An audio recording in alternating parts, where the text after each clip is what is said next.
자, 이제 오늘 본격적으로 오늘 육아 포럼을 시작해 보겠습니다. 육아 포럼을 처음 접하신 분도 계실 거예요. 2013년도 육아 포럼은 스마트 페어런츠를 컨텐츠로 가져갔습니다.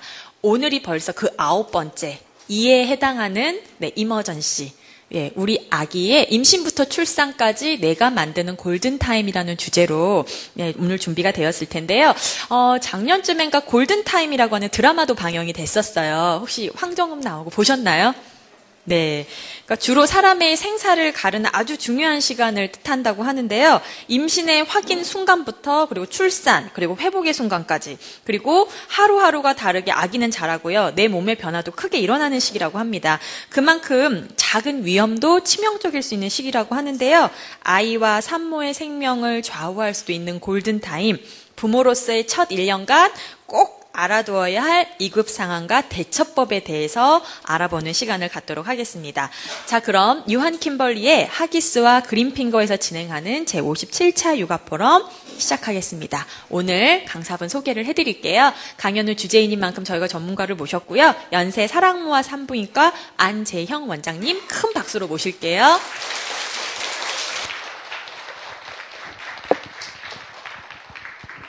네, 안녕하세요. 소개받은 연세사랑모아 산부인과 안재영입니다. 오늘 날씨도 너무 좋은 날씨인 것 같고, 아마 올라오시는데 좀 힘드셨겠지만은 그래도 산책하시기에는 정말 굉장히 적합한 날씨였지 않나 싶어요.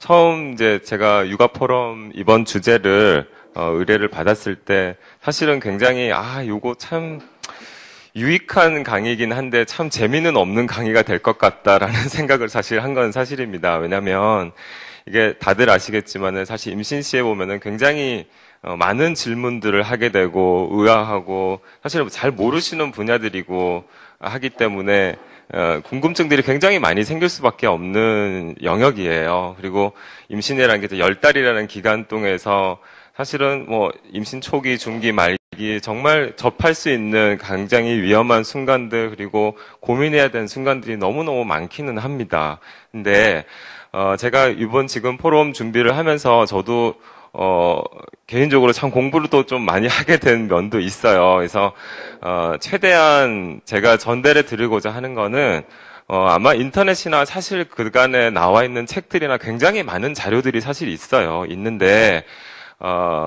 조금 이렇게 할까 저렇게 할까 약간 애매한 면들도 생길 수 있고 하는데 사실 진료실에서 진료를 하다 보면은 또 이 전문가분들마다 조금씩 의견이 다른 경우들이 있긴 한데 최대한 제가 아무튼 중립적인 면에서 여러분들이 판단할 수 있는 그리고 좀 보탬이 될 수 있게 제가 의견을 전달해 드리려고 합니다. 그러면 오늘 제가 한번 강의 시작해 보도록 할게요.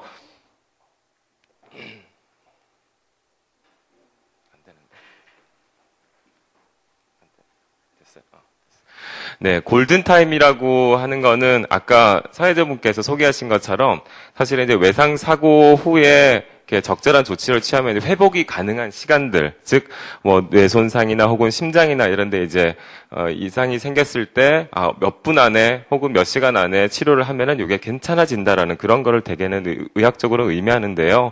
또 다른 면에서 보면은 이런 청취율이라든지 TV 시청률이 가장 높은 시간대이기도 하고, 또 업무 효율성을 최대로 높인 집중 근무 시간이다. 이런 것들이 있습니다. 그래서 우리 임산부가 놓치지 말아야 하는 골든타임이라는 거는, 그러니까 해당 시기에 이제 꼭 고려해 봐야 될 것들, 그리고 긴급한 결정을 해야 할 때 어떤 판단 기준을 이제 골든타임이라고 생각을 하시면 되시겠습니다. 자, 모든 게 조마조마한 임신 초기입니다. 대부분 오늘 오신 분들 보니까 배가 약간 좀 부르신 분들이 좀 더 많으신 것 같은데요. 그러니까 옛날, 몇 달 전을 생각을 하시면서 한번 들어보시죠.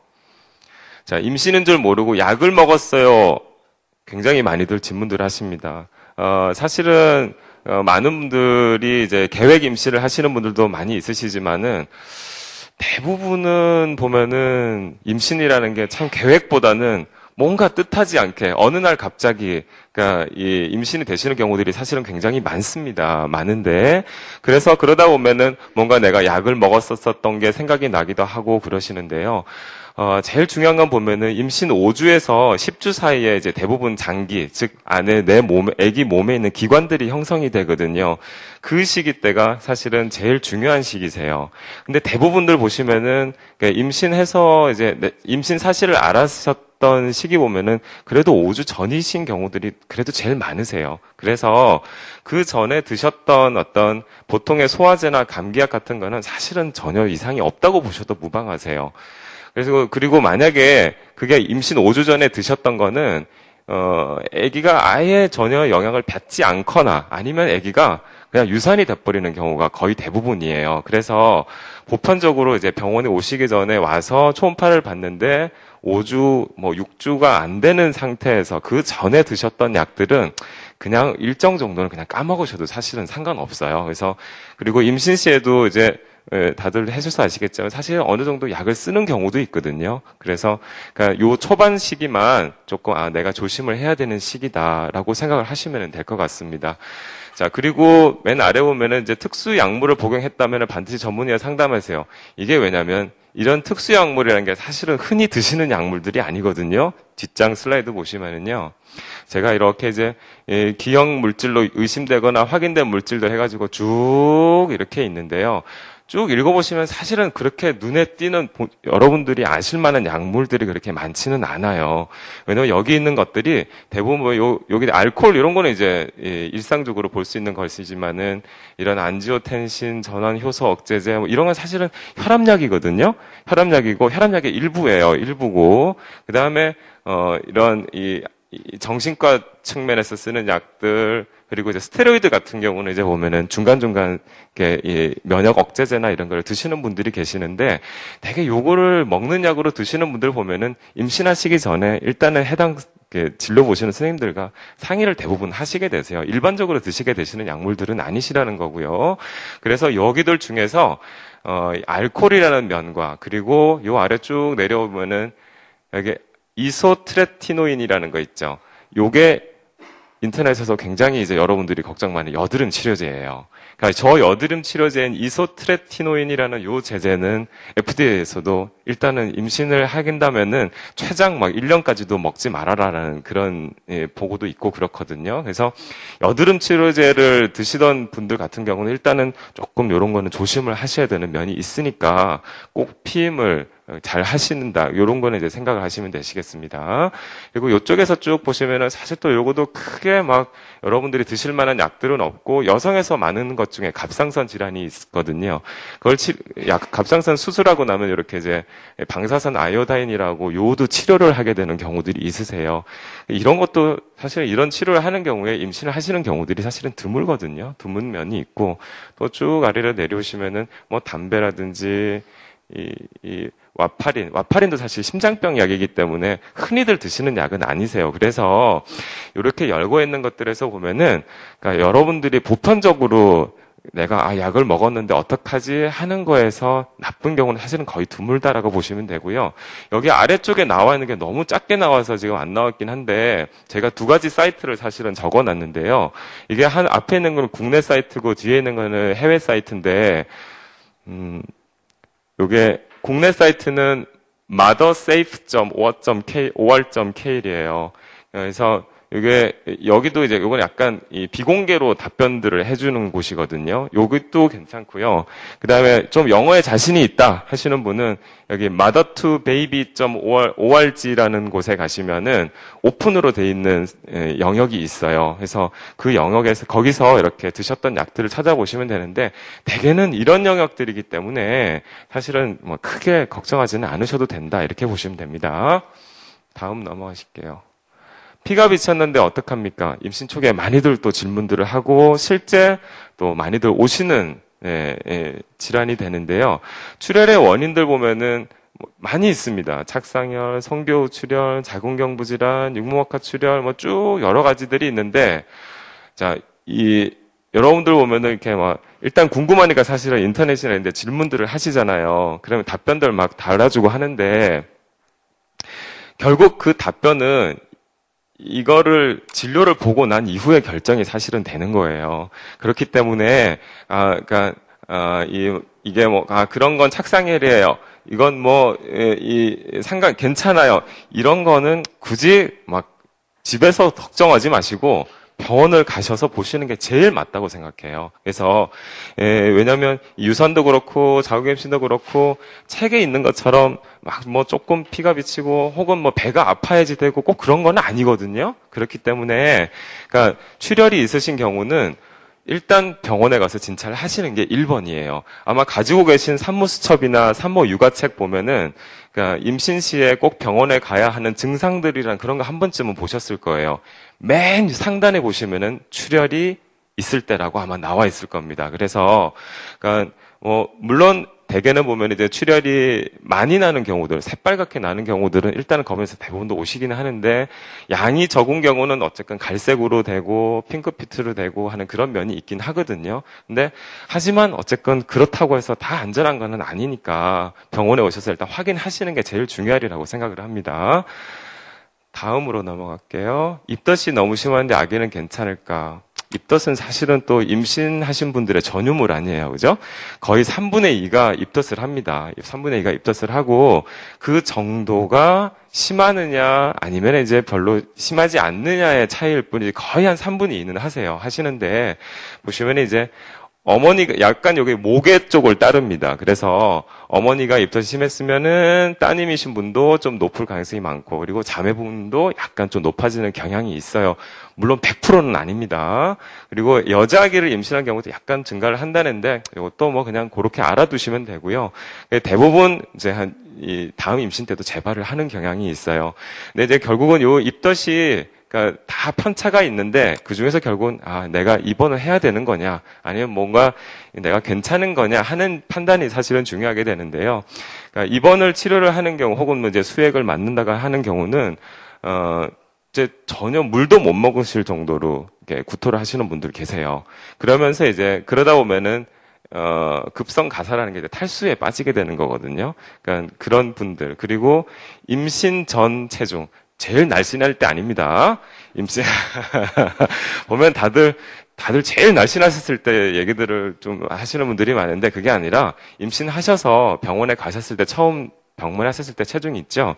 그 체중에서 5% 혹은 10% 이상 빠지면은 내가 심한 거구나. 내가 좀 입원을 할 수도 있고 좀 수액을 맞아야 하는구나. 그렇게 판단해 가시면은 제일 편하시리라 생각이 됩니다. 그래서 뭐 애기한테 생길 수 있는 거는 보면은 뭐 심한 경우는 태아두청이나 이런 게 있는데 대부분은 괜찮아요. 네, 다 지금 넘어오시고 하셨지만은 대부분은 괜찮아집니다. 시간이 약입니다. 그리고 이제 중기로 넘어가겠습니다. 이제 지금 오신 분들 보면 거의 중기, 배가 좀 부르신 분들이시니까 중기이신 분들이 대부분 많으실 것 같은데요. 자, 질문들 많이 하시는 것 중에 하나입니다. 초음파 검사 자주 해도 됩니까? 한때 보건복지부에서 이제 초음파에 대한 부정적인 면을 얘기를 했었던 적이 있었어요. 근데 굉장히 많은 논문들이 굉장히 많이 나왔습니다. 그래서 초음파로 인해서 생기는 영향은 결론적으로는 괜찮답니다. 괜찮다고 유일하게 그러니까 임신하신 분, 산모분에게 있어서 자유롭게 쓸 수 있는 진단 도구라고 생각하시면 되세요. 그래서 지금 여러분들이 그러니까 임신하신 분들에서 쓰는 초음파는 그냥 전혀 이상 없다라고 보셔도 무방하십니다. 그래서 근데 이제 정도에 따른 차이가 있기는 한데 보시면 이제 여기가 뭐냐면 좀 뭐 영어로 써놔서 좀 그렇긴 합니다만은 여기 템퍼러처 이게 온도고 요게 노출되는 시간이거든요. 여기가 옆에가 이제 이런 이제 기형이 생긴 거다 하는 건데 보시면은 40도, 41도, 42도, 41도, 43도, 38.9도 이거 닿으면은 뜨거울까 안 뜨거울까요? 배가 당연히 뜨겁다는 느낌이 들어요. 그런 게 얼만큼 노출이 되느냐? 72분, 40분, 42도에서는 5분, 60분, 72분 이렇게 초음파 보는 경우가 거의 없습니다. 그죠? 그래서 여러분들이 초음파를 보는 경향에서는 사실은 아기한테 영향을 미치는 건 없다. 그렇게 보셔도 무방합니다. 다음으로 넘어갈게요. 체중 변화. 지금 시기들이 아마 여러분들이 이제 지금 요 고민들을 참 많이 하시고 있으실 만한 시기실 것 같은데요. 왜냐하면 초기에는 이제 입덧 때문에 조금 빠지셨다가 이제 지금도 계절적으로 가을이고 하니까 좀 땡기시고 지난주 명절이었고 좀 아마 체중들이 늘어 있었을 겁니다. 자, 이 보시면은요. 체중이 이제 이 40주까지 그러니까 자기가 아기 낳을 때까지 얼마나 몸무게를 넣는 게 적당하냐 하는 건데요. BMI 지수라고 해서 아마 대부분 이제 여성분들은 많이들 알고 계실 거예요. 체질량 이제 요게 체질량 지수라는 건데 요 계산하는 거는 뭐 이렇게 계산 안 해도 돼요. 이 통합 포털 사이트 가면은 탁탁탁 치면은 자기 BMI 수치 딱 나옵니다. 그래서 제가 예를 들어 놓은 거는 이제 연령 30세에 162에 55 요게 평균이래요. 한국 여성에서.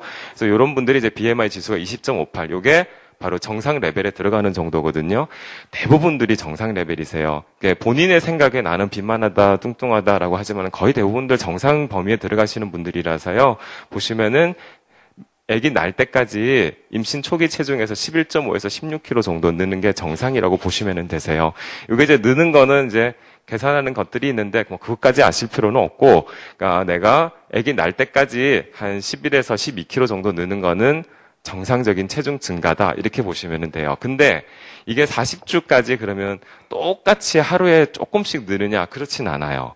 그게 대충 생각을 한다면은 대체적으로 20주 있죠. 임신 5개월을 이제 마칠 때까지 마치는 20주까지가 총 늘을 수 있는 몸무게의 3분의 1 정도 는다라고 생각하시면 돼요. 나머지 후반부 20주에서 거의 한 3분의 2가 늘거든요. 그러니까 만약에 12kg가 늘으셔도 되시는 경우라면은 20주까지 한 4kg 정도 느는 거를 생각하시면은, 아, 내가 그냥 적당하게 체중이 늘고 있구나라고 보시면 되세요. 그래서 초반에 많이 는다? 그럼 조금 힘들어요. 많이 늘어요. 이제 간혹 보면 이제 15, 20, 아니면 그 이상 막 느시는 분들 계시거든요. 근데 첫째 때 아기 때는 낳고 나서 좀 잘 빠지는데 둘째, 셋째 때는 잘 안 빠집니다. 아주 고생들 하십니다. 그래서 이제 체중이 안 늘면은 갑자기 늘면은 이제 임신성 고혈압이나 당뇨, 제왕절개 가능성이 좀 높아지고 체중이 잘 안 늘면은 아기들이 좀 잘 안 자라면서 조산을 할 수 있는 위험이 있다. 이렇게 보시면 됩니다. 자, 태동이 어느 정도가 정상이냐? 사실은 정답은 없는 걸로 돼 있어요. 사실 정답은 없는데 보편적으로 보면은 이제 태동 많은 거는 걱정하지 않아도 됩니다. 네, 여러분들 태동 많다고 걱정해서 오실 필요는 그건 그냥 얘가 잘 지내고 있구나 그냥 즐기세요. 사실 그런 거는 즐기면서 애기한테 얘기해주고 그런 시간을 가지시면 되고요. 태동이 적은 경우가 이제 조금 주의를 가지시게 되는데 그 중에서도 12시간 동안에 3번 이하로 좀 노는 것 같다 싶으시면은 한 번 정도는 병원에 가셔서 한번 보실 필요는 있으세요. 그래서 이런 정도만 생각하시면 되지 많이 놀고 하는 거는 너무 걱정하지 않으셔도 되세요. 왜냐면은 산모분들이 아기 태동 노는 움직이는 거를 느끼는 게 작게는 16%에서 많게는 80% 정도 느끼신다 그래요. 그러면은 엄마가 만약에 2번 느끼잖아요. 그러면은 기본적으로 아기는 4번에서 5번을 놀고 있었다는 뜻이에요. 그렇기 때문에 그러니까 요 정도 만약에 12시간 동안에 반나절 동안에 3번 이하로 좀 움직이는 것 같다. 그러시면은 조금 아기가 이렇게 잠을 많이 자나 내지 좀 아기가 좀 불편한 게 있나 그렇게 보시면 될 것 같습니다. 자, 배가 자주 뭉치는데 조기진통인 거예요. 조기진통도 참 많이 얘기 들어보시죠. 그러니까 이게 임신 중반기에서 이제 후반기 초입으로 넘어갈 때 제일 문제거리가 되는 부분인데요. 이 조기진통은 일단 기본적으로 이 그러니까 생길 시기가 아닌데 이제 생긴다는 거죠. 근데 진통이에요. 진통 아플까 안 아플까요?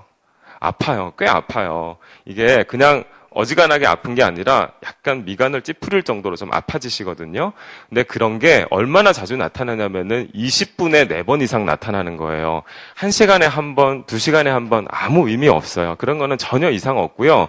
20분에 4번이니까 사실은 1시간에 굉장히 많이 일어나는 거예요. 1시간에 8번 이상 일어나는 거예요. 그죠? 그래서 그런 경우 때를 이제 조기진통이라고 그래요. 그것도 언제? 20주에서 37주 사이에. 네, 요때가 이제 중요한 거고요. 사실은 이제 37주 넘어서면은 만삭으로 보거든요. 그때부터는 진통 기다리는 거예요. 아프기를 기다리는 거니까 그때는 아픈 거 별로 연연하지 않으셔도 돼요. 그래서 그 전에 이제 20주에서 37주 사이에 자궁수축이 20분에 4번 이상 생기면은 이거 내가 조기 진통은 아닌가라는 의심을 하셔야지 됩니다. 원인들 보면은 쭉 있는데 어려워요. 이게 뭐 흡연이나 뭐 엄마가 너무 체중이 안 느는 경우나 스트레스 이런 거 조금 경험하실 거예요. 아마 엄마가 많이 걸으셨다거나 좀 짜증이 나거나 좀 스트레스 받거나 했었을 때 배가 좀 뭉치는 느낌을 아마 받게 되실 텐데요. 대부분은 그러다 말아요. 네, 그게 조산기까지 가는 경우는 많지는 않아요. 네. 그리고 네, 예전에 조산을 한번 했었었던 분들은 좀 위험이 아무래도 높아지게 되는 그런 경향을 가고요. 나머지는 이제 크게 너무 마음에 담아두시진 마세요. 그래서 담아두시는 거는 내가 20에서 37주 사이에 자궁수축이 20분에 4번 이상 생기면 내가 요거는 한 번쯤은 병원에 가서 진찰을 해봐야겠다. 이렇게 보시면 됩니다. 여기에서는 그런 분들은 안 계시죠? 조산기 때문에 고생하셨거나 그런 분은 안 계시죠? 그래서 요 조기진통은 보시면 임신 주수랑 그리고 배뭉침 간격이 굉장히 중요합니다. 그래서 요것만 기억을 해 놓으세요. 그래서 제가 실제 이제 저희 병원에서 입원하셨던 분의 모니터 사진을 이제 2개를 비교를 해서 보여드리는 건데요. 조기진통이 생겨서 오신 분이세요. 요 아래에 있는 볼록볼록한 것들 있죠. 요런 것들이 자궁수축이에요. 그러니까 요 뒷면 슬라이드를 다시 하나 더 보여드릴게요. 여기서는 보면은 여기 끝까지 올라가는 게 한 요런 거, 그 다음에 요게 조금 반절 이상 조금 올라가는 것들 요렇잖아요. 그죠? 요런 게 되게 조기진통으로 와요. 다음 슬라이드 보면은요. 진통은 요렇게 와요. 끝까지 가요. 아프겠죠?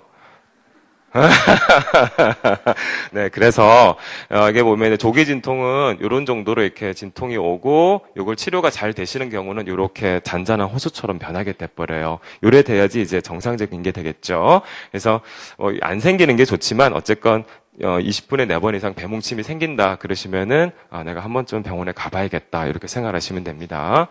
그리고 요건 아까 이제 보여드렸던 건데 사실은 가진통과 진통 요것도 사실은 뭐 가진통이냐 진통이냐 그런 구별은 여러분들이 하실 필요는 없고요. 보시면 아시겠지만 가진통과 진통은 그래프가 완전히 틀려요. 그래서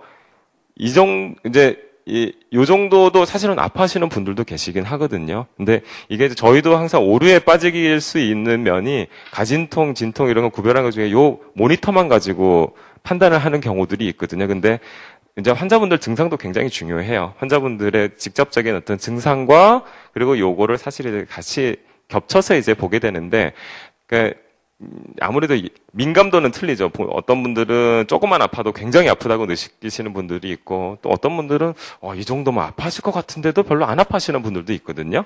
근데 어쨌건 보시면은 제대로 된 진통은 아플 것 같다. 네, 하늘이 좀 노래지겠구나. 그런 느낌이 좀 드는 그런 그래프가 됩니다. 자, 이제 말기로 넘어갑니다. 여러분들이 이제 준비해가는 시점이 될 것 같은데요. 자, 첫 번째로 잡은 건 임신 중독증입니다. 임신 중독증.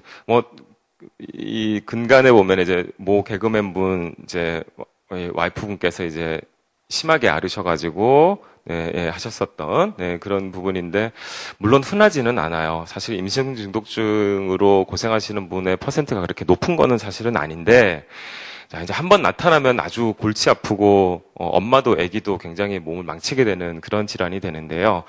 임신 중독증은 요즘은 사실은 그러니까 의학적으로는 잘 쓰지 않는 용어긴 하거든요. 근데 이제 저도 그냥 임신 중독증으로 적은 이유는 일단 귀에 쏙쏙 들어오잖아요. 뭔가 중독 이러면 이게 위험한 거구나 하는 그런 느낌이 들어서 저도 언급을 해놨습니다. 자, 임신 중독증은 20주 이후에 생기는 고혈압이에요. 고혈압이 돼요.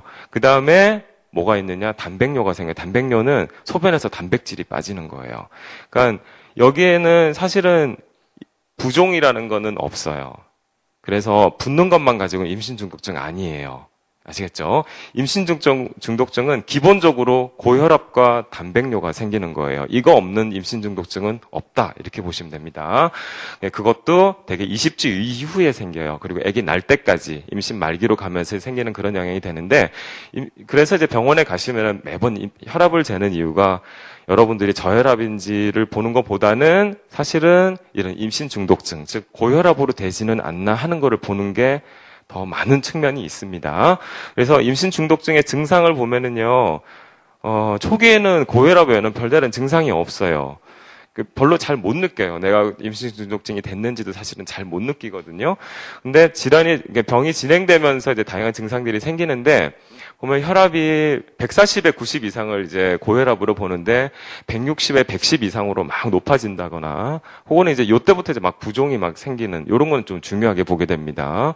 그리고 소변량이 엄마가 이제 소변 보는 양이 작아지게 되는 그런 거, 그리고 머리가 굉장히 아파지게 되는 뭐 타이레놀 같은 거 먹어도 잘 조절이 안 되는 그런 두통 같은, 그리고 상복부 배가 아래쪽이 아니라 약간 윗배 쪽이 아프신 그런 경우들도 생기게 되고 약간 시야가 흐려지게 되는 그런 시야 장애도 오게 돼요.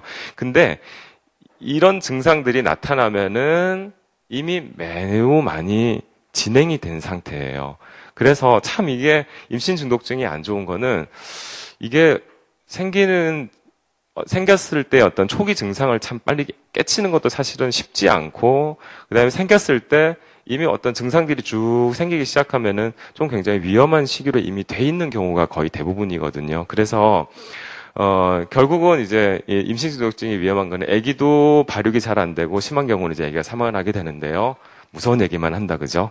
그래서 임신 중독증을 예방을 그러면 하는 게 있느냐?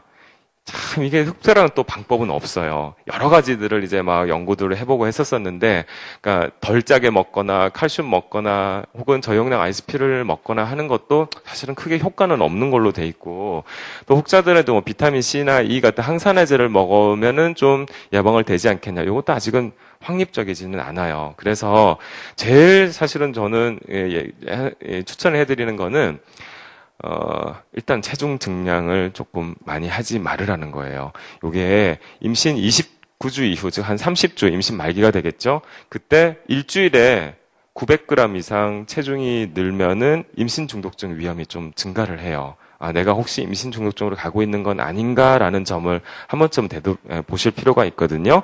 근데 어쨌건 제일 중요한 거는 혈압이 고혈압으로 된다는 거예요. 그래서 여러분들은 봐서 내가 혈압 잴 수 있는 곳이 있으시면은 그냥 심심풀이 땅콩처럼 한 번씩 그냥 혈압 재 보세요. 그래서 내가 만약에 140에 90 이상으로 좀 높아진다 싶으시면은 또 한 10분 정도 쉬었다가 다시 한번 재보고, 자주 잰다고 해서 뭐 나쁘진 않으니까 혈압을 한 번씩 체크해 보시는 거, 그게 제일 중요하지 않나. 그리고 체중 증가를 좀 덜 하게 하는 거, 그런 게 제일 중요하지 않나 싶어요.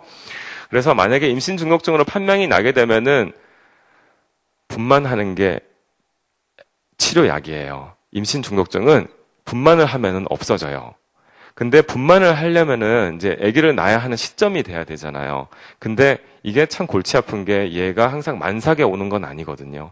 그러니까 32주, 막 30주, 막 이런 때 조기에 오는 경우들도 많아요. 그러면은 치료는 아기를 낳아야 되는 건데, 아기를 낳자니 아기가 미숙하고, 그렇다고 엄마를 살리자니 아기가 안 되고, 아기를 살리자니 엄마가 안 되고, 그게 저울질을 하는 이제 이 관점이거든요. 그러니까 보면은 요즘 뭐 스마트한 분들이 워낙에 많으니까 다들 뭘 사거나 할 때 굉장히 저울질을 많이 하잖아요. 이거 할까? 이거 할까? 굉장히 고민하시다가 선택을 하게 되는데 굉장히 힘든 선택의 시기예요. 그래서 특히 이제 만삭에 임신 중독증이 심하게 오시는 분들은 사실 크게 상관이 없는데, 조기에 조산 때 이렇게 오게 되시면은 과연 아기를 선택을 할 것이냐 아니면 엄마를 선택을 할 것이냐, 굉장히 딜레마에 빠지게 됩니다. 근데 이제 어쩔 수 없이 분만을 해야 되는 경우가 있는데, 그때도 수술이 아니라 유도혼만이 원칙입니다. 유도혼만이 원칙이고, 유도혼만을 했는데 엄마가 너무 컨디션이 안 좋다, 즉 너무 혈압도 조절이 안 되고 또 피 수치가 너무 안 좋은 쪽으로 변하고 하는 경우에는 수술을 하게 되거든요. 그래서 임신 중독증도 유도혼만이 원칙이다라는 거 하나 아시고 가시면 될 것 같아요. 자, 그래서 질문이 하나 올라왔었는데, 막달에 정말 코끼리 다리가 되고 부종이 심해서 손으로 발등을 누르면 살이 한참 뒤에 올라오고, 출산 후에도 산모 체조 등을 하기에는 하는데도 붓기가 쉽게 안 빠져서 힘들다는 얘기를 들었습니다. 부종이 심한 경우에 어떻게 해야 하나요? 아마 여러분들도 굉장히 많이 부종들을 많이 부어 있으실 텐데요. 산모분들은 기본적으로 부종이 옵니다. 이게 수분이 좀 저류가 되거든요. 저류가 되고 혈관 투과성이 좀 높아지고 하면서 좀 부어요. 붓는데 부종이 생긴 거를 빠지게 하는 방법 참 쉽지 않습니다. 그러니까 일반적으로 뭐 이뇨제를 쓰는데 사실 산모분들은 이뇨제 쓸 수도 없고, 그다음에 그렇기 때문에 할 수 있는 방법은 이제 장시간 오래 서 있는다거나 한 자세를 유지하는 거를 좀 피하시고, 중간중간에 심장보다 높이 다리를 들어 올리게 해서 수분 흐름을 좋게 만들어주는 방법밖에 없는데요. 사실은 생기지 않게 하는 게 더 중요해요. 그래서 앞서 이제 그 임신 중독증 때도 얘기 드렸지만은 일주일에, 그러니까 임신 말기에 일주일에 900g 이상 느는 거 좋지 않습니다. 그래서 그게 더 중요한 거지, 이미 생긴 건 사실 그렇게 조절하시기가 쉽지가 않아요. 아시겠죠? 자, 제왕절개 수술을 해야 한다는데 어떻게 해야 되나? 이 제왕절개 수술을 하시는 경우에서 보면은 80% 이상이 요 원인으로 수술을 하게 됩니다. 그 원인들을 보면은요, 그러니까 요거는 이제 둘째가 되겠죠. 이전 임신에서 제왕절개 분만을 하시는 경우, 즉, 그 다음에 둘째 때는 이제 대부분 제왕절개 수술을 하게 되는데요. 그 다음에 태아 위치가 이상해요. 대부분 이제 여가, 거꾸로 있는 아가들이 되겠죠. 그 다음에 태아 곤란증 하는 게, 들어보셨을 거예요. 아기가 진통하다가 아기가 심장 소리가 떨어져서 수술을 했다. 그게 이제 태아 곤란증이라고 하는 거거든요. 네, 요런 거. 그 다음에 난산은 이제, 두 가지 종류가 있는데, 아무리 진통을 해도 자궁문이 안 열려서 수술하시게 되는 경우. 그 다음에 또 하나는 자궁문은 어느 정도 잘 열리고 했는데 아기가 안 내려와서 수술을 하는 경우. 그게 이제 크게 두 가지 난산이 있는데요.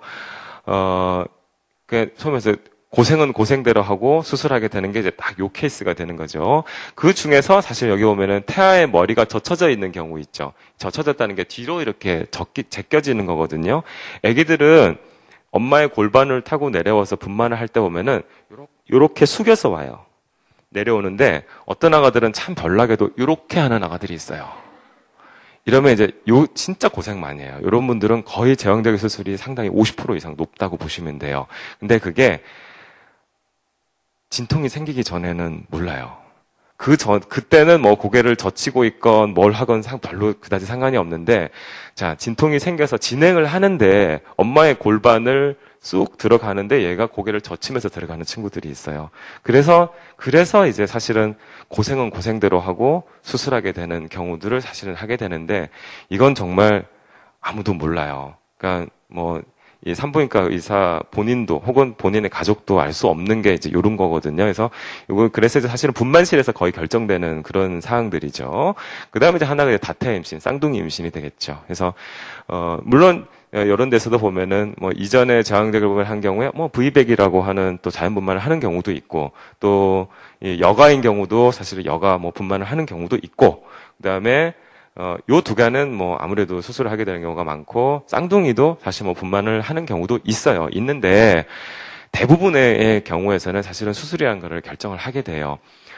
예외적으로 이제, 요런 이제 경우에서 이제, 쌍둥이 분만을 하거나, 여가 분만을 하거나, V백을 하거나 하는 경우는 사실은 퍼센트가 그렇게 높지는 않거든요. 왜냐면 서로가 의료진도 그렇고, 산모분도 그렇고, 사실 어느 정도 안아야 하는 위험이 있어요. 위험성이 있기 때문에 사실은 이제 퍼센트는 아무래도 좀 굉장히 낮고, 그래서 제가 처음에 얘기 드린 것도 사실은 이제 이런 경우 수술을 하지 않고 분만하는 경우들이 있는데, 일반적으로는 일단 수술을 하는 경우가 훨씬 더 많다. 그런 걸 제가 전달해 드리고자 하는 겁니다. 그리고 보면은 태관 조기박리, 요거는 이 조기박리라는 게 요것도 마찬가지 먼저 떨어진다는 거죠. 아기보다 태반이 먼저 떨어지면은 아기가 거의 맛이 가요. 그러니까 태반이라는 거는 엄마와 아기 사이에 혈액이 이렇게 왔다 갔다 하는 그런 이 탱크거든요. 근데 그 탱크가 떨어져 버리면은 공급원이 없어지게 되면서 아기는 그냥 심한 경우는 거의 사망을 하게 되는. 사실은 제가 며칠 전에 이제 저희 병원 산모분이 저래가지고 수술을 했었어요. 굉장히 아무튼 다행히 아기 괜찮게 해서 살아나긴 했는데, 굉장히 참 위험한 그런 상황들이거든요. 별로 마주치고 싶지 않아요, 저런 경우는.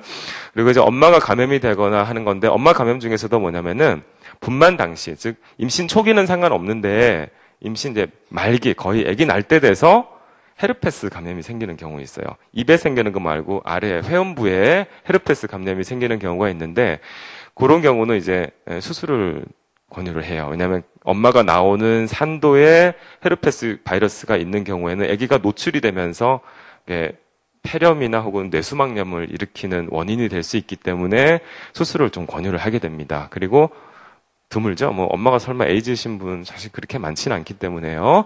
그리고 자궁 파열 이런 경우가 이제 수술을 하게 됩니다. 자, 제가 여기 간단하게 V백을 시도하고 싶다면이라고 이렇게 남겨놨는데요. 여운을 남겨놨는데,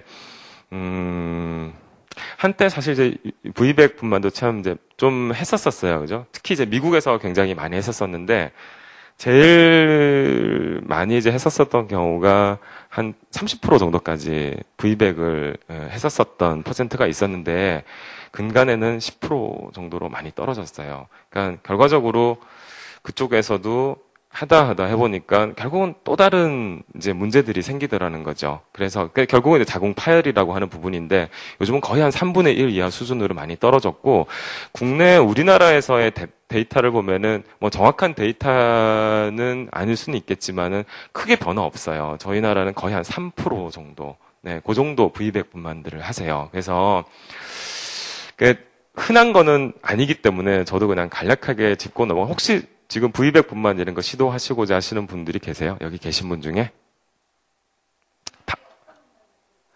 첫째나 혹은 둘째나 이렇게 전에 제왕절개 수술을 하셨는데, 이제 그 다음 아기를 자연 분만을 하시고자 하시는 분들.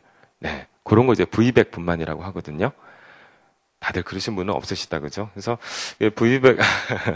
V백은 사실 이제 하는 기준들이 있고, 또, 어떤 여러 가지 이제 좀 약간 기준들이 있어요. 그래서 이제 이런 분들은 해도 되고 이런 분은 안 해도 되고 하는 부분들이 있는데 그것도 사실은 인터넷 쳐보면 사실은 거의 다 대부분 다 나오긴 하거든요. 그러니까 자궁절개 수술을 한 번만 하신 경우만 할 수 있고 2번 하신 분들은 안 되고 그다음에 자궁 근종 같은 걸 수술하신 분들이 있어요. 자궁에 있는 근종 혹 같은 거를 떼어내신 배를 절개하거나 혹은 복강경을 이용해서 자궁에 손을 대신 분들은 또 V백 분만을 좀 못하게 해요. 그리고 이 아기를 놓을 때 보면은 제왕절개 수술을 할 때 대부분 상처는 옆으로 이렇게 나 있잖아요. 근데 부득이하게 자궁을 이렇게 세로로 절개를 하는 경우가 있어요. 혹은 아니면 가로로 절개를 했는데 다시 세로로 절개를 한다든지 하는 경우 있거든요. 그래서 자궁을 세로로 절개했었던 경우도 V백 분만을 하지 못하게 되는 그런 경향들이 있거든요. 그래서 그런 게 결국은 위험성은 결국 요거예요. 자궁 파열이거든요. 진통을 하다가 그 상처 부분이 파열이 되면서 이제 아기와 산모분이 이제 위험해지게 되는 그런 점 때문에 사실 보편적인 거는 또 아니게 되는 거죠. 그래서 이제 간단하게 뭐 사진으로 다 찍어드릴 수 있으면 좋겠지만은 굳이 막 유혈이 낭자한 사진을 여러분께 보여드리고 싶지는 않아서 제가 이렇게 이제 그림으로 보는데요. 과거에는 이렇게 세로로 배를 이렇게 절개도 했는데 요즘은 뭐 거의 없죠. 사실 이렇게 하시는 경우는 거의 없고 대부분 이렇게 이제 비키니 라인 쪽으로 이렇게 이제 하게 되고요. 아기를 꺼낸 건 당연히 배를 통해서 여기 피부와 자궁을 절개를 해서 아기가 나오고 잘 보이실런지 모르겠는데 이게 태반이거든요. 아기 나오고 태반을 이렇게 끄집어내고서는 요 사이를 다시 이제 봉합을 해주는 거죠. 그래서 아프겠죠. 뭐 아무래도 배를 완전히 가르는 그런 과정이기 때문에 실제 이제 자연분만에 비해서는 어쨌건 합병증도 많고 출혈도 많고 하는 게 제왕절개 수술입니다. 그래서 가능한 한 여기 계신 분들은 다 순산 잘 하시기를. 다음에 이제 유도분만을 해야 한다는데. 이런 것도 사실 고민이 되죠. 나중에 이제 뭐 지금이야 이제 여러분들이 그러진 않겠지만은 자 유도분만이라는 게요. 사실은 이제 그 자연분만 조금 이제 이름이 좀 그렇긴 합니다만 어쨌건 자연분만이라고 하는 거는 그러니까 자기 몸에서 나오는 자궁 수축 호르몬이 나오면서 이제 진통을 쭉 겪어가는 걸 이제 자연 진통이라 그러고요. 유도분만이라고 하는 거는 아기를 낳을 때가 되긴 됐는데 아기를 이건 이제 낳아야 되겠는데 진통이 안 와서 약을 써야 되는 경우를 이제 유도분만이라고 합니다. 그래서 진통을 만들어가는 거죠. 억지로 약을 써서 만들어가게 되는데, 그래서 필요한 경우, 아래를 먼저 볼게요. 유도분만이 필요한 경우입니다. 보시면은 분만 예정일을 많이 넘긴 경우, 양수가 많이 줄어든 경우, 아기가 자궁 안에서 잘 안 자라는 경우, 그리고 전자간증, 요게 임신 중독증이에요. 그 다음에 양수 감염 같은 게 발생한 경우. 여기서 보면은 사실은 아기 크다고 유도분만 하는 거 없죠. 네. 그것도 참 질문이 많은 것 중에 하나인데요. 아기가 크고 이랬는데 나 유도분만 하면 안 될까요? 원칙은 없습니다. 아시겠죠? 그래서 아기가 크다고 해서 유도분만 하는 거는 원칙상으로는 없는데 아무래도 이제 예상되는 거는 좀 힘들겠죠. 아기가 크면은 그러니까 작은 아가에 비해서 분만을 하는 데 있어서 좀 힘들 것이다라는 이제 산모분과 의료진 서로 두 사람이 이제 암묵적인 합의를 하는 거죠. 그래서 이제 유도만 하는 경우들이 있는데, 그것도 사실은 이제 제가 뭐 딱 부러지게 이건 하면 안 된다 얘기 드리기가 참 어려운 게, 또 하시는 이제 또 아기 상태나 이런 걸 봐서 약간 큰 경우에 하시는 경우들도 분명히 있거든요. 그래서 담당 선생님과 충분히 이제 상의를 하셔서 그런 여부를 이제 결정을 하는데, 어쨌건 분만 예정일 만에 이런 경우 때 이제 유도분만을 한다는 겁니다. 그래서 기준을 딱 원칙을 지키는 경우에 있어서는 좀 받아들이시는 것도 필요하지 않겠냐. 보시면 아시겠지만은 이런 건 해야겠다라는 느낌이 아마 좀 드실 거예요. 이게 분만 예정일 많이 넣은 경우가 어느 정도냐면은 예정일 일주일 이상 넘어가는 경우. 예정일 2주까지 맥시멈 기다리긴 하거든요. 2주 이상은 잘 안 기다려요. 네, 그래서 그 정도면은 어느 정도 다 끄덕끄덕 되시잖아요. 그죠? 그래서 일주일 이상 넘어가시는 경우는 좀 유도만을 고려를 하게 됩니다. 그리고 42주, 그러니까 예정일 2주 넘어가시면은, 이거는 이제 거의, 그러니까 뭐, 더 이상 물러나기가 좀 어렵다. 이렇게 보시면 되세요.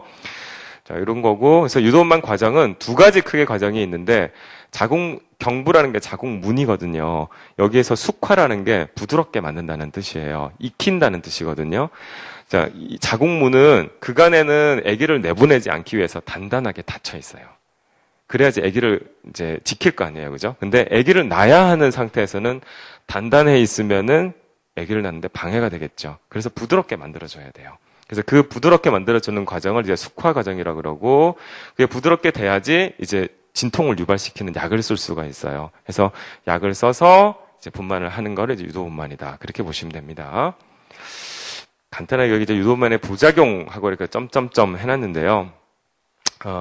최근에도 보면 이제 뭐 TV에도 나오고 했었지만 뭐 자폐증률이 높아진다 그런 이제 기사도 있고 했었었는데,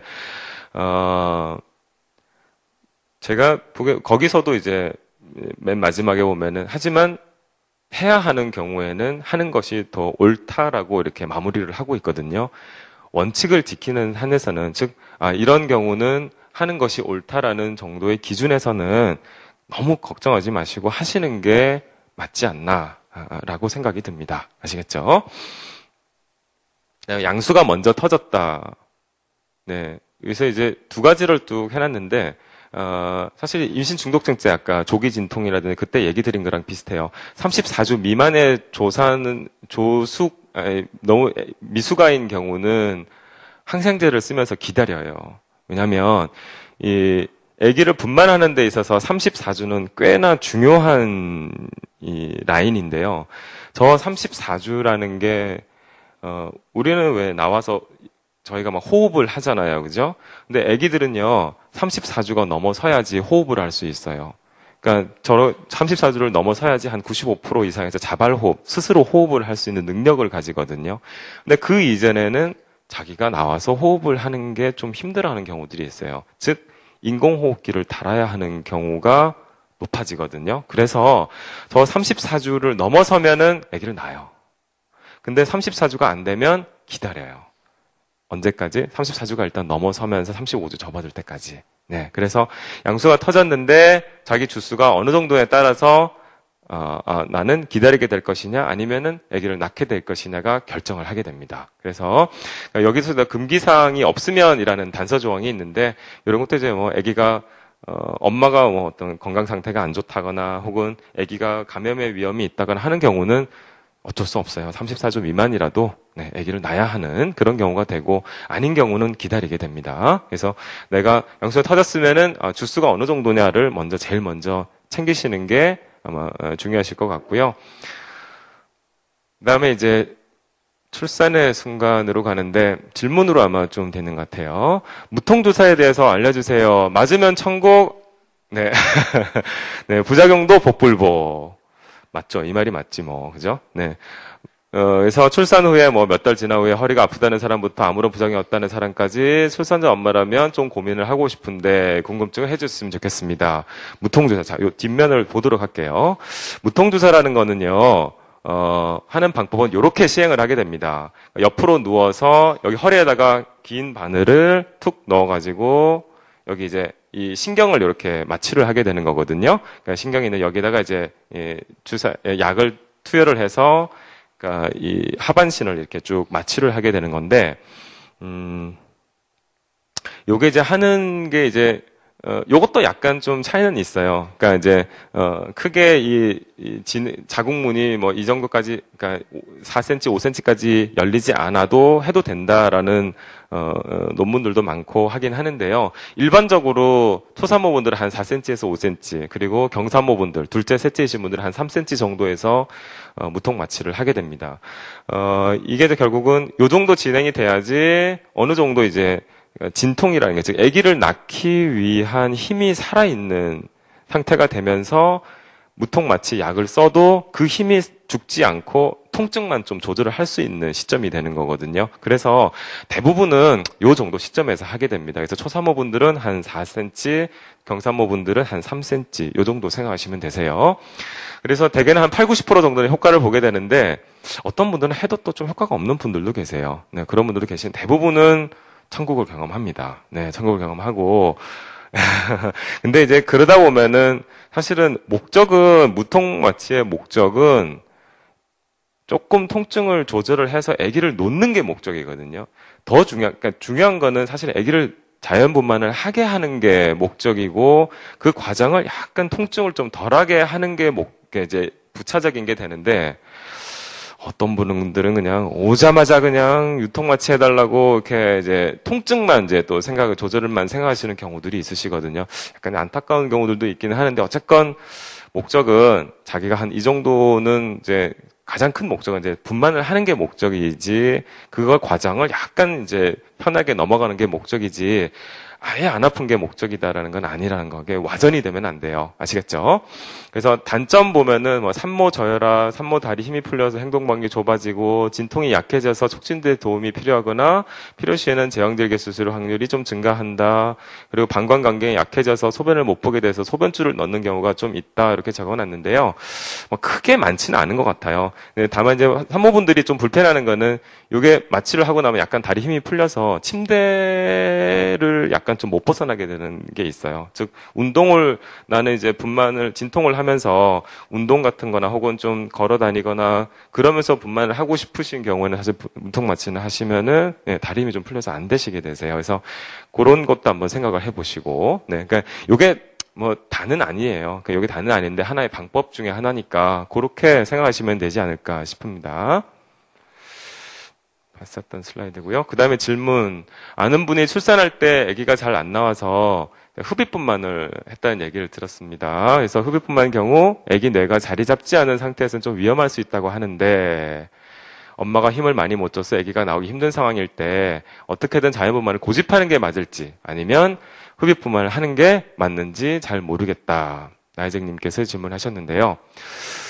흡입분만 같은 경우도 사실은 분만법 중에 하나거든요. 흡입분만, 겸자분만, 이제 그런 분만들이 있는데,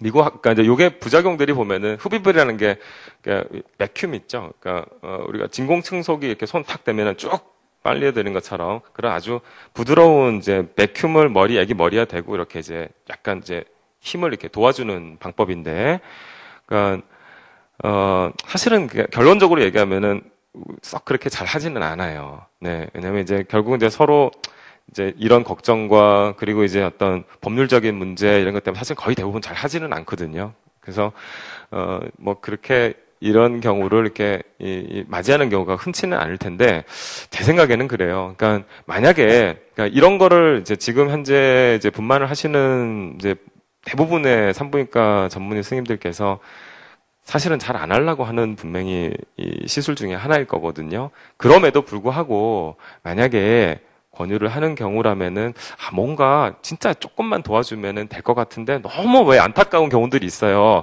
택도 없이 그냥 그러니까 막 하는 게 아니라 이분은 여기서 조금만 하면 되는데 하는 그런 경우들이 있지 않을까. 그런 상황에서 아마 권유를 하지 않을까 싶어요. 뭐 저도 좀 그렇긴 합니다만은 어쨌건 이게 참 답을 드리기가 참 어려운 면인데, 저는 그냥, 그러니까, 아마 주치 담당 스님께서 이건 조금만 힘을 합시다라고 했었을 때는 그런 여러 가지를 고려해서 아마 권유를 하는 면이 되지 않을까, 네, 그런 생각을 해요.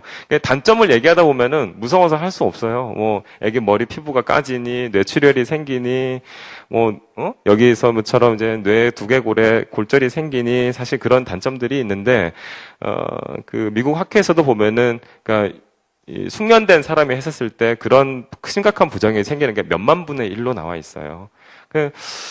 참 그럼에도 불구하고 어쨌건 생겼을 때 이제 생길 수 있는 서로의 부담감 때문에 거의 대부분 잘 안 하실 거예요. 네, 그래서 저는 뭐 그런 정도로 제 의견을 좀 전달해 드리고 싶습니다.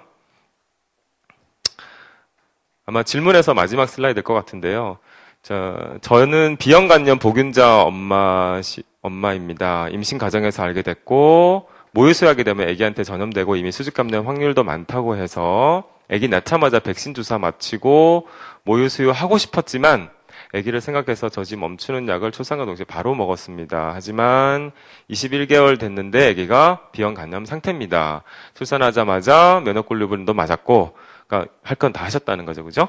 간염주사 맞았음에도 불구하고 그래서 본인은 젖을 오히려 그냥 물러보지 못한 게 후회가 되고 또 지금 너무 화가 치밀고 제 자신이 어차피 이렇게 될 거면은 젖을 마음껏 물렸을 걸 하는 후회가 듭니다. 정말 비형간염 보균자면은 모유는 금기 대상인가요? 정말 궁금합니다. 된다는 의사, 안 된다는 의사.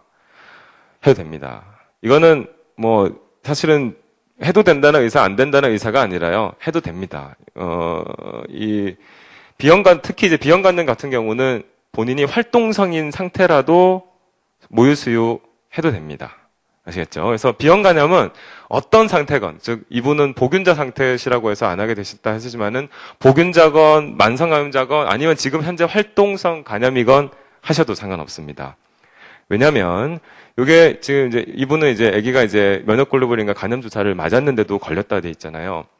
요 두 가지를 다 했는데도 아기한테 수직 감염이 되는 확률이 한 2% 정도는 있어요.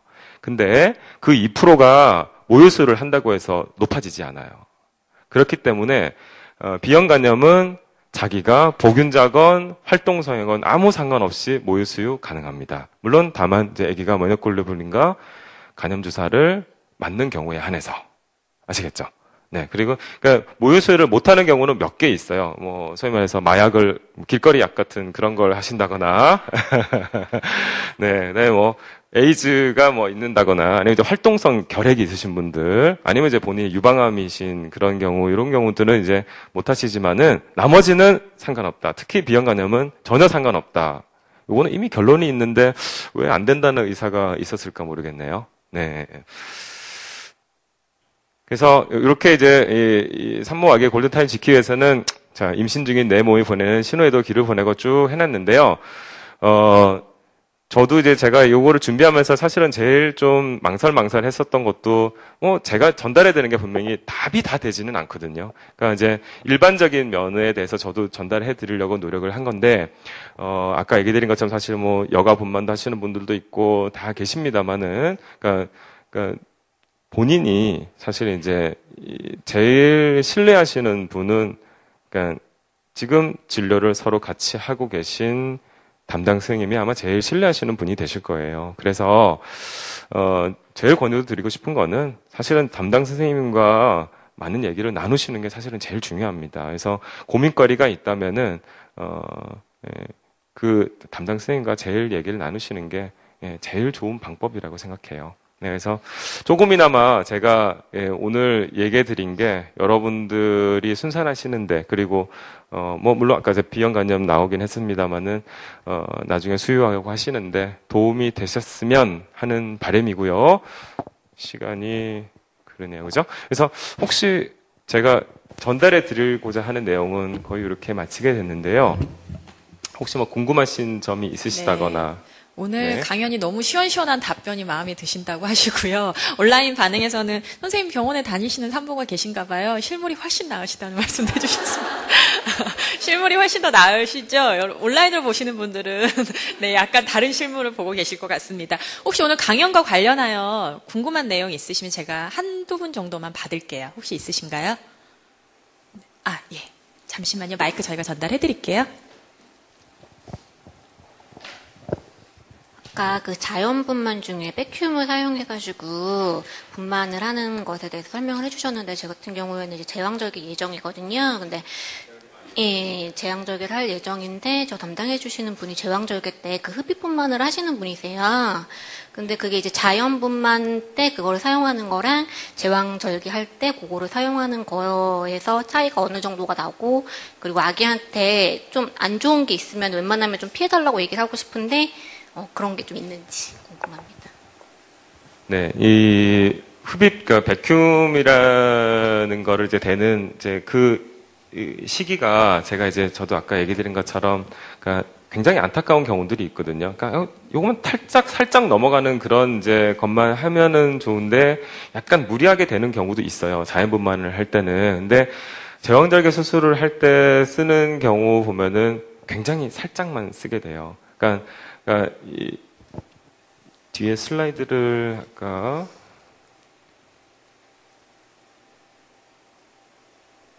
이제 제왕절개 수술의 그 그림을 이렇게 하나 보여드렸었던 게 있었죠. 네.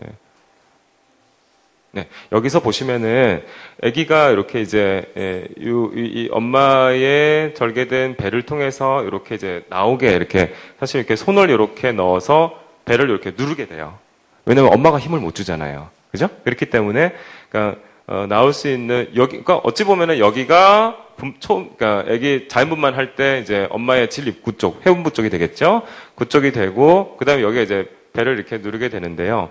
그러니까 여기서도 보면은 이제, 그러니까 어찌 보면 이제, 최대한 엄마 배의 상처를 또 작게 내시는 분들이 계세요. 그러니까 이제, 그러다 보면 약간 이제 자연 힘으로 조금 나오기가 약간 좀 힘든 경우들이 있긴 하거든요. 아마 그런 점 때문에 살짝씩 쓰시는 경우가 있으실 거예요. 네, 근데 저는 크게 그거는 상관없다고 봅니다. 네, 그래서 물론 가능한 한 그러니까 이게 약간 또 피부 절개를 약간 여유 있게 절개를 하면 백큐움을 쓰지 않아도 거의 대부분 나오긴 하거든요. 근데 약간 좀 작게 또 이렇게 절개를 하시는 분일 수도 있을 거는 같아요. 네. 근데 대부분 잘 안 쓰시긴 하실 텐데. 네. 네, 답변이 되셨나? 한 분만 저희가 더 받을게요. 혹시 있으신가요? 현장에 안 계시면, 네. 저희가 그 2013년 강연 후에는 전화로 육아 상담을 진행을 하고 있습니다. 그러니까 마이크를 드리면 카메라도 있고 이래서 막 부끄러워서 전화를 직접 질문을 못 하시는 분도 계시고요. 온라인도 오늘 1000분 이상 좀 접속하고 계시거든요. 그러니까 많은 질문들이 올라오다 보니까 현장에서 바로 질문이 접수가 안 되는 경우에 저희가 오늘 강연 주제와 관련하여 질문 게시판으로 오늘 강연과 관련된 질문을 올려주시면 제가 총 3분을 선정해서 이후에 오늘 강연해 주신 원장님께서 직접 전화로 육아 상담 진행을 해 주실 겁니다. 네, 그러니까 잘 기억해 두셨다가 오늘 메모도 많이 하셨잖아요. 추가적으로 궁금한 게 있으시면 올려주세요. 저희가 3분 선정을 하겠습니다. 네, 오늘 강의가 저는 출산의 경험이 없기 때문에 보는 것마다 다 너무 신기한 거예요. 너무 재미있었고 온라인으로 올려주신 반응도 어쩜 이렇게 의사 선생님이 시원시원한 답변을 주시니까 너무 감사하다, 많이 유익했다라는 의견이 있고 아마 현장도 마찬가지 반응이 아닐까라는 생각이 듭니다. 오늘 좋은 강연 해주신 저희 원장님께 큰 박수 부탁드릴게요. 감사합니다. 고맙습니다.